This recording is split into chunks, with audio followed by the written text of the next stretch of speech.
Greetings, respected Prime Minister Mr. Lee Hsien Loong, honorable ministers of the Singapore Parliament, and all fellow Singaporeans. My name is Avidan Nathan. I am a watchman sent by the Most High God for the sake of our nation's present and future security. This video message is a caveat notice I've been sent to serve on both the land and the people in Singapore. Before proceeding to discharge my duty, I submit herein 5 statements of myself, which I declare to be true and legally binding. Firstly, I am not a politician. I am a priest and a prophet of the Most High God, the Creator and therefore the owner of all things seen and unseen. Secondly, I am not a religionist, as in, I do not subscribe to any of the prevailing categories of religion practiced today.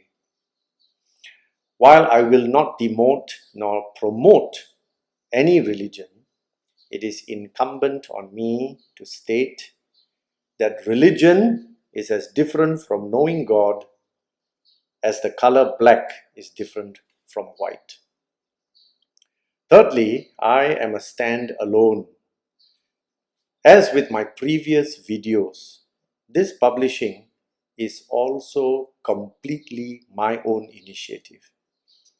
So if this is deemed a federal offense, then only I and I alone should be held accountable for it. Fourthly, I am not mentally unsound. I have no psychological disorders whatsoever. I am completely rational and I am an intelligent human being. Be assured that this publishing is not born out of religious fanaticism, political fascism, or cultic frivolities.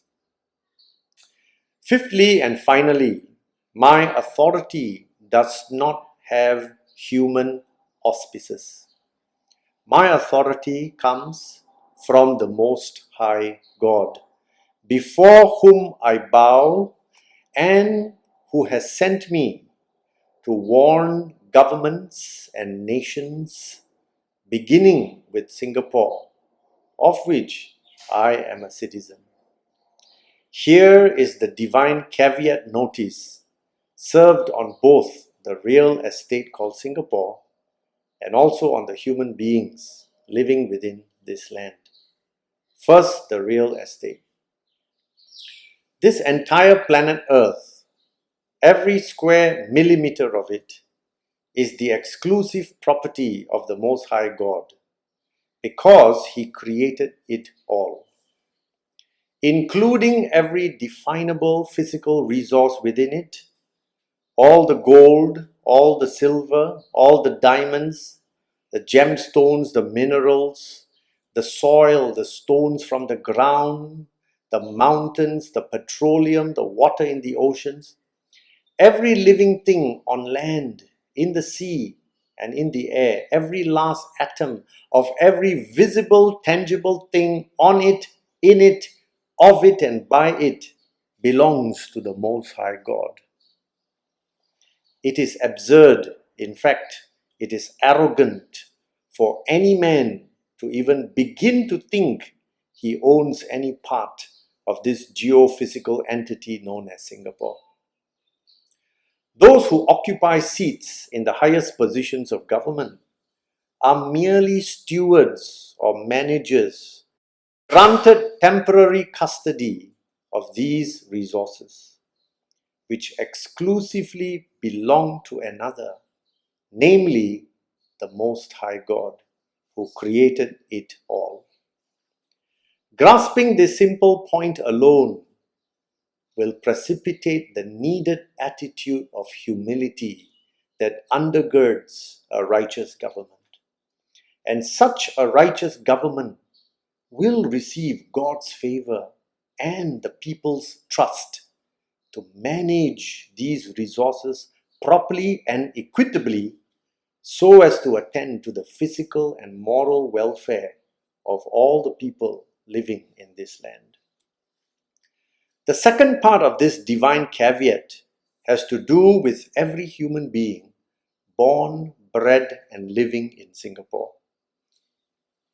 We are firstly human beings before we are anything else.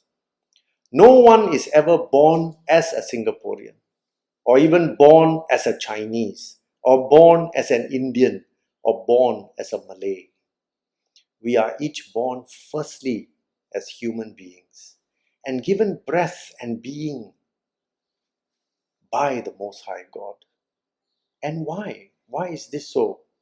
It is so that we could and would ponder the paths of life and inquire as to its meaning and find real answers to the hard questions that confront us all: the why, the what, when, the where, the how, and the who of this brief and fragile earth life.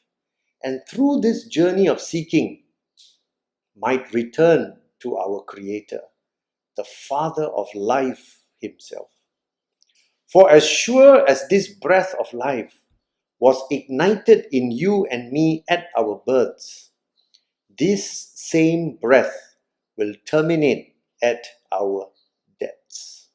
After which we will each be summoned to the bar of the highest court to face the judgment, at which point the verdict of our eternal destiny will be announced. So, in view of this divine caveat notice, the Singapore government's most important role and highest responsibility is not to achieve happiness, prosperity, and progress for our nation, but to help steer the human beings towards seeking and reconciling with the Most High God. To manage these resources, both human and non-human, for any other purpose is to commit the ultimate fraud and to rob the Most High God of His rightful glory and honor. In view of this, good sirs, I strongly urge all who are in power to put away any attitude of arrogance and pride, for that alone will surely infuriate the Most High God. I urge you instead to humble yourselves under the mighty hand of the Most High God, and our nation will experience His favor, His grace. I stake my life on this. Thank you for your kind attention.